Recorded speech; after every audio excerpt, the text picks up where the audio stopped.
Hello, അപ്പോൾ ഒരു blouse stitch ചെയ്താലോ?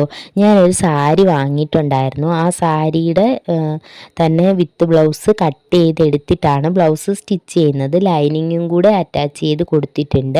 ആദ്യം ലൈനിങ്ങിൽ കട്ട് ചെയ്തതിന് ശേഷം ബ്ലൗസ് നല്ല തുണിയിലാണ് കട്ട് ചെയ്തെടുക്കുന്നത്. സ്റ്റിച്ചിങ് ഒക്കെ കഴിഞ്ഞതിന് ശേഷം കയ്യിൽ ഒരു ഹാങ്ങിങ്സ് വെച്ച് കൊടുക്കുന്നുണ്ട്. ഷോപ്പിൽ നിന്ന് വാങ്ങിച്ചിട്ടുള്ള ഹാങ്ങിങ്സ് ആണ് വെച്ച് കൊടുക്കുന്നത്.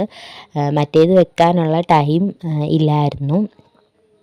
അപ്പോൾ വിഷുവിൻ്റെ ആ ഒരു ടൈമിൽ സ്റ്റിച്ച് ചെയ്ത ഒരു ബ്ലൗസാണിത്. ഞാനിത് വീഡിയോ ഇടാനായിട്ട് പറ്റിയില്ല. ഇപ്പോഴാണ് ഞാൻ ഇങ്ങനെ വീഡിയോ നോക്കിയ സമയത്താണ് കണ്ടത്. അപ്പോൾ ഈ ഒരു ബീഡ്സൊക്കെ വെച്ചിട്ട് ബ്ലൗസിൻ്റെ ഫ്രണ്ട് നെക്കിലും ഒരു സൈഡിലായിട്ട് വർക്ക് ചെയ്ത് കൊടുക്കുന്നുണ്ട്. ജസ്റ്റ് ഭയങ്കര സിമ്പിളായിട്ടുള്ള ഒരു വർക്കാണ് ചെയ്ത് കൊടുക്കുന്നത്.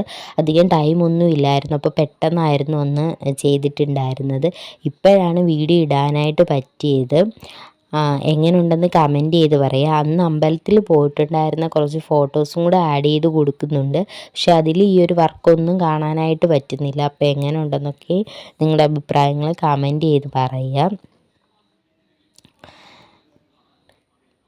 നമുക്ക് ഇങ്ങനത്തെ വർക്കൊക്കെ വളരെ സിമ്പിളായിട്ട് ചെയ്തെടുക്കാനായിട്ട് പറ്റും. സിമ്പിളാണ്. നമുക്ക് ഈ ഹാങ്ങിങ്സൊക്കെ കൈകൊണ്ട് തന്നെ തുന്നിയെടുക്കാനുള്ള ടൈം ഇല്ലാത്തത് കൊണ്ടാണ് ഞാൻ പെട്ടെന്ന് ഷോപ്പിൽ നിന്ന് വാങ്ങിച്ചിട്ടുള്ള ഒരു ഹാങ്ങിങ്സ് വെച്ചത്. അപ്പോൾ ഇതാണ് ഫൈനൽ ലുക്ക് വരുന്നത്. അപ്പോൾ എങ്ങനെയുണ്ടെന്ന് കമൻറ്റ് ചെയ്ത് പറയുക. Thank you.